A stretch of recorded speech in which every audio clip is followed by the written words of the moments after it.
How to build a legacy. So imagine you're walking through an old sturdy barn that's seen better days, I could say, and one that's seen generations of work and weather. It's full of tools, full of treasures with its own story. Some shiny tools, some new tools, some old tools, everything is worn, aged perhaps. Now think about what really lasts, what stories and memories you would want to pass down to your children and great-grandchildren. It's not about what we build with our hands, but about what we build with our hearts, with our time. Now, today we're going to talk about legacy. What does it truly mean to leave something behind? How we can make sure it's something that really matters or something that's just going to rust and corrupt with time. I used to devote my time to handyman services, to building, to renovating. It's something that's always been a big part of my life. Before we moved over here, I used to be into construction, fixing up old houses. Any kind of handyman task was really where I found my pride, sense of worth for most part, and I enjoyed it. There was nothing wrong with it. It gave me that sense of, I was worth something, you could say. And so I really put a lot of time and effort into doing these things. It was good to see my work stand strong and tall. There's nothing wrong with that, bringing your best to the table every day in the work that you do and what you're involved in your life particularly. We as men, we need to work. God made us to work. In fact, God in the garden, in the beginning, He gave man work. The very first thing that He gave was work for us to do, to name the animals. So it's become very clear that the legacy we build isn't just about wood and nails, the walls that we paint or the roofs that we fixed. It's about something more, something deeper that we can contribute to in the world around us, the lives that we live. I used to have toys. That was a big part of my life. Talk about hunting and fishing. Growing up even really into my adult years, my life could easily been the backdrop for any adventure-loving person's dream. Motorcycles, mud trucks, and endless days hunting and fishing. My hobbies weren't just that, they were a lifestyle. And anything you'd imagine a redneck to have or to chase after, I did. I loved it. I had it. I had a joy in collecting collectibles and memories. It was my way of stamping my mark on the world around me. I was a testament of fun and freedom. Of course, that's what I valued. But every adventure one day must end, and every laugh will fade. Then what next? What happens? While yes, there's joy in chasing and the joy of thrill and the ride, these moments, as wonderful as they are, will begin to fade. Like melting snow, and they'll begin to fall away and become nothing more than water on the ground. They'll begin to be melting shadows of your past. Don't get me wrong, having a hobby, embracing what makes you happy, for as far as hobbies go, something you like to do, coloring, painting, working, these are all well and fun and great, but I began to wonder, what is the best way to leave my mark in a world that will last?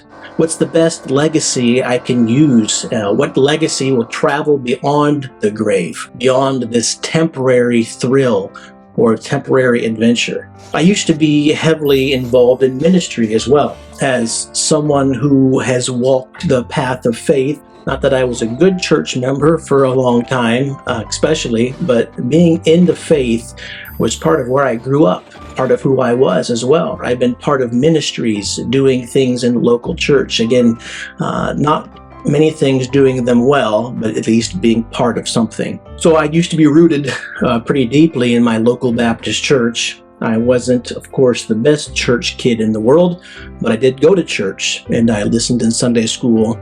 And then as I began to grow and get more involved, I started doing things like nursing home and Sunday school, going to do prison ministry, being in the choir at some points. And then I even got involved with driving the school bus for a local, for that Bible college that I went to. And then I got to be engaging in street ministry, talking to people on the streets and various other acts of faith. faith and giving out my testimony, my heart was fully invested in this type of ministry things. Now, again, these things are good and they're prosperous for your faith, and they're things that we should be involved in as a Christian, being part of your church and working into things in your church. Yes, that's great. And to find your calling in something that God's wanting you to do within your church. But as I've grown, I've begun to realize, as life is dawning on me, that my commitment to these ministries, again, is a good and a blessed thing. I've started to see that my focus and my attention shouldn't rest solely on the ministries that I'm doing. But there's a broader canvas. There's more to life than this. And I began to think about more of my legacy and what I'm going to pass down. What am I going to leave behind me when I leave this earth? Now, again, I want to stress that there's nothing wrong with these things, with the job. You need to have a job. There's nothing wrong with ministry. You need to have a ministry. There's nothing wrong with hobbies. It's good to have. It's fun. You can enjoy those things. There's just things that we can have, we can do. You should have a job. You should have a ministry, yes. To have that be the only thing in your spiritual bank account is not the best way to leave behind your legacy. These are spiritually good things to do, but when the dust settles and the sun goes down upon your life, there's a question that kept nudging me, especially now that I have these kids that are looking up to me. I keep wondering, how can I leave something behind that's more lasting than a well-built house, or a well-lived adventure, or a perfect website, or some beautiful banners that I could make? What kind of legacy sticks around, that kind that you can't hold in your hand, but you can feel it in your heart? Sure, like I said, work's got to be done. Bills have to be paid. And there's honest joy in preaching and teaching the Bible and all sorts of creating works that I get to be a part of. But when you boil it all down and you strip away the extras and you get to the heart of this situation, how do we leave a mark, not just on this earth, but for the one above? How do we plant seeds that grow into something enduring? Something that points our little ones toward the kind of life that is more than just getting by. Well, I'm going to show you step by step how to leave a godly legacy in this world. Not just for you, but how to leave a legacy for the one who created you as well. By no means a perfect example of this. I'm not a perfect legacy creator at all. However, the following is some of the ways that I try to attempt to build a legacy, not just for myself, but for my God and my King. Here are those steps. Step 1, log out. Step 2, unplug. Step 3, turn off. Step 4, invest. Set, pedal, pedal, pedal. Look, watch where you're going. Watch where you're going. Look for Mama.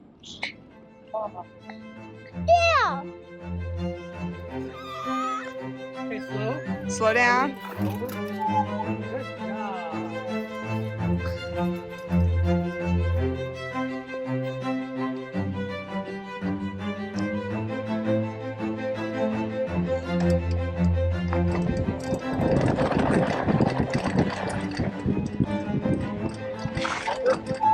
Good job.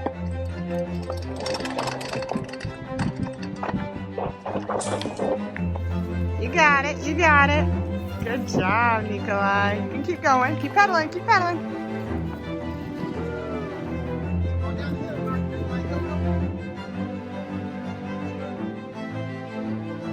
Okay, cheese. Back up here. Cheese. Everyone, look at my dimmer. Okay, Say cheese, Margo. Cheese. Oh, I like this sequence, but can we spend a little more time here? See all those ants? Oh, yeah. I thought there was some hole that ants. I like this one too.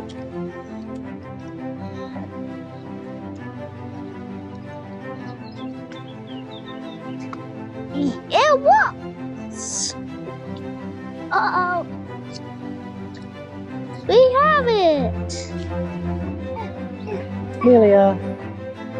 Hi. Okay, tell me what's going on here. We want you to push it. What is this? This is Nikolai's cup. Okay. Whose is this one? Nikolai's. Where's your cup? What are these two doing? They're sitting by the fire. What are they doing? I'm pretending that's Daddy, the cowboy hat, and this is Mommy, Okay. a driver racer. A driver A racer that goes.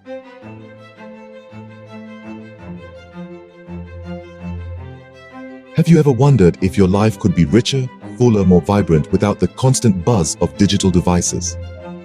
Welcome to a journey of self-discovery. Step 1. Log out. It sounds simple, but it's not always easy. Logging out of social media, email, and other online platforms is the first step towards digital detoxification. Step 2. Unplug. Now that you've logged out, go a step further. Unplug your devices. Yes, all of them, even the television. Step 3. Turn off. This is a big one. Turning off your devices means saying goodbye to the constant pings, notifications, and reminders. Finally, step 4. Invest.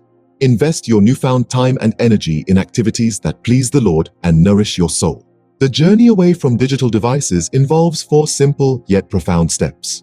Log out, unplug, turn off, and invest. The world is waiting.